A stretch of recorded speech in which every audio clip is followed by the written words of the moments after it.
Halo bro, Assalamualaikum warahmatullahi wabarakatuh. Kembali lagi dengan saya Dafan Mulifa di Mulifa Channel. Kita akan berbicara tentang ronggeng. Jadi mungkin sebagian orang tahu ronggeng itu adanya di Pulau Jawa. Ternyata ada di Minangkabau juga. Dia ada di Pasaman Barat. Kenapa ada ronggeng di Pasaman?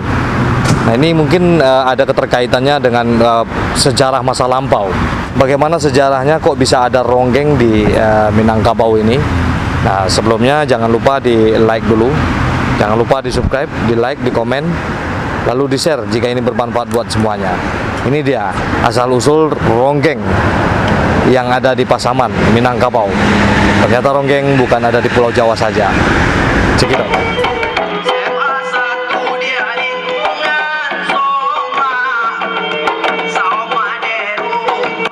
Ronggeng di Pasaman.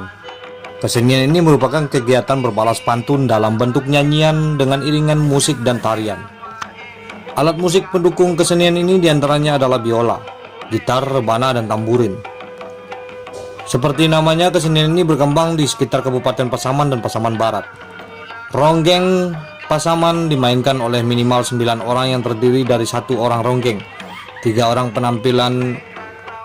penampil pria dan 5 pemain musik. Seorang ronggeng berperan mendendangkan pantun-pantun dalam pertunjukan, sehingga seorang ronggeng adalah orang yang mahir dan ahli dalam berpantun. Selain itu, dia juga harus bersedia berpenampilan seperti perempuan dan biasanya memiliki pagadiri atau ilmu batin. Pagadiri diperlukan untuk memastikan keamanan ketika sedang tampil dimanapun. Ini ronggeng secara tradisional di Pasaman dan Pasaman Barat. Dalam pertunjukannya, seorang ronggeng didampingi setidaknya 3 penampil pria. 1 dari 3 penampil bertugas membalas pantun yang dilontarkan ronggeng, sementara 2 orang lainnya mendampingi sambil menari. Penampil pria ini bebas dari mana saja, termasuk dari kalangan penonton. Tidak harus ahli dalam berpantun dan biasanya bertugas secara bergiliran. Bahkan seorang penampil tidak masalah ketika harus bertanya ke orang lain, bahkan ke penonton, untuk dapat membalas pantun ronggeng. Pemain musik terdiri dari 5 orang, yakni 1 orang pemain biola, 2 orang pemain gitar, 1 orang pemain rebana, dan 1 orang pemain tamburin. Pemain musik bertanggung jawab pada iringan musik selama pertunjukan berlangsung. Kesenian ini berfungsi sebagai hiburan dan pelipur lara. Ronggeng termasuk tradisi lisan.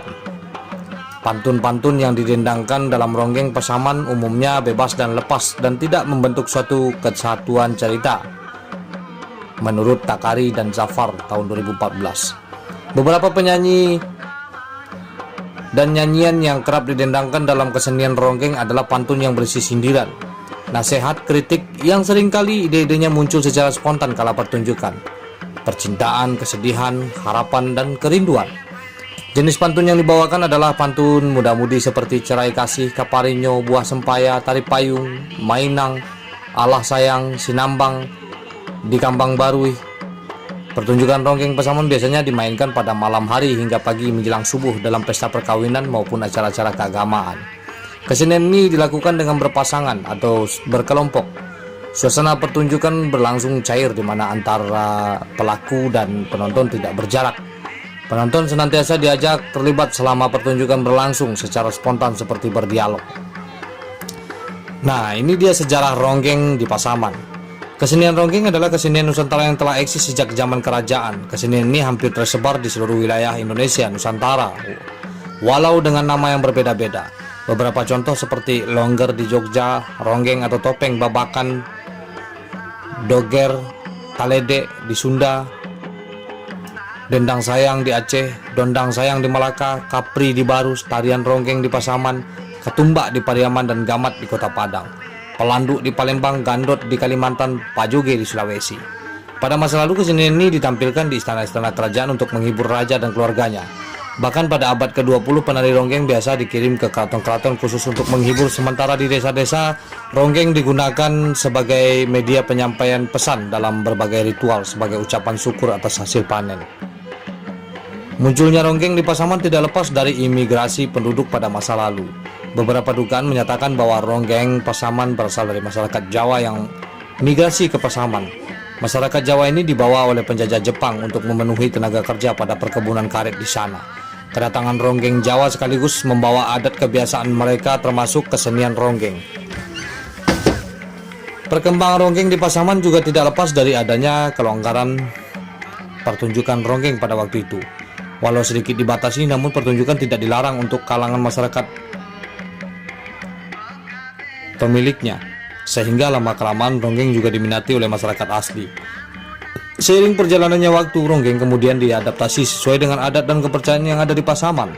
Ronggeng pun kemudian mengalami modifikasi sesuai adat masyarakat setempat seperti bahasa syair yang umum menggunakan bahasa Minangkabau dan Mandailing.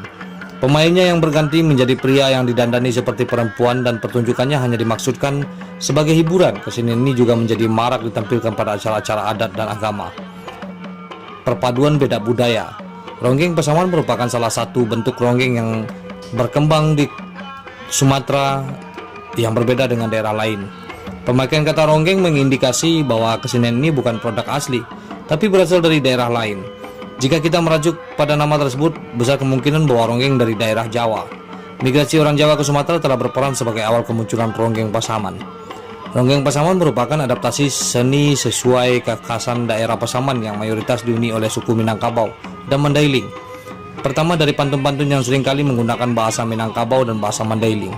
Ronggeng yang ditampilkan juga adalah pria yang di make up seperti layaknya perempuan. Hal itu untuk menyesuaikan dengan keyakinan masyarakat yang beragama Islam, di mana tidak menampilkan perempuan di muka umum. Tujuan penampilan ronggeng juga diperluas, walau sifatnya hanya hiburan, tapi dilaksanakan tidak hanya pada acara-acara pesta saja, tapi juga pada acara-acara keagamaan. Ronggeng ini juga telah sering ditampilkan pada acara-acara adat lainnya seperti acara turun mandi dengan tetap menampilkannya sebagai hiburan semata. Perkembangannya kesenian ronggeng di Pasaman jelas menunjukkan adanya toleransi antara budaya yang berbeda di daerah Pasaman, sehingga ronggeng yang pada awalnya hanya terbatas dipertontonkan pada komunitas pemiliknya kemudian berkembang ke masyarakat asli. Selanjutnya, keberadaan ronggeng Pasaman menjadi tradisi yang dimiliki bersama dengan mengadaptasi adat kebiasaan masyarakat setempat. Keberadaan ronggeng Pasaman pada masa kini sesungguhnya tidak lagi sebagaimana jayanya pada masa lampau. Namun nilai toleransi yang diwariskan telah memberikan kita pencerahan yang penting untuk diimplementasikan dalam kehidupan sehari-hari. Perubahan ronggeng zaman dulu ke zaman sekarang ialah ketika dulu ronggeng dimainkan oleh laki-laki yang di make up layaknya perempuan, dan untuk zaman sekarang ini ronggeng telah memakai perempuan asli.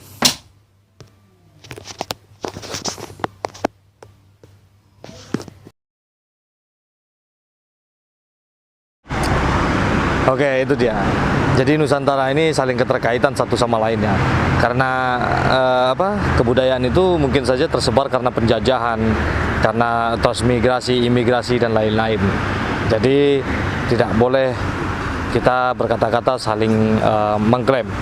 Jadi kalau di Nusantara ini tidak ada istilahnya klaim mengklaim. Yang ada hanya mungkin ada karena keterpautan, keterkaitan sejarah tentang masa lalu. Seperti contohnya tari ronggeng yang ada di Minangkabau ini. Oke, terima kasih banyak bagi yang sudah menonton. Jangan lupa selalu majulah Minangkabau, majulah Indonesia. Selalu di Mulifa Channel.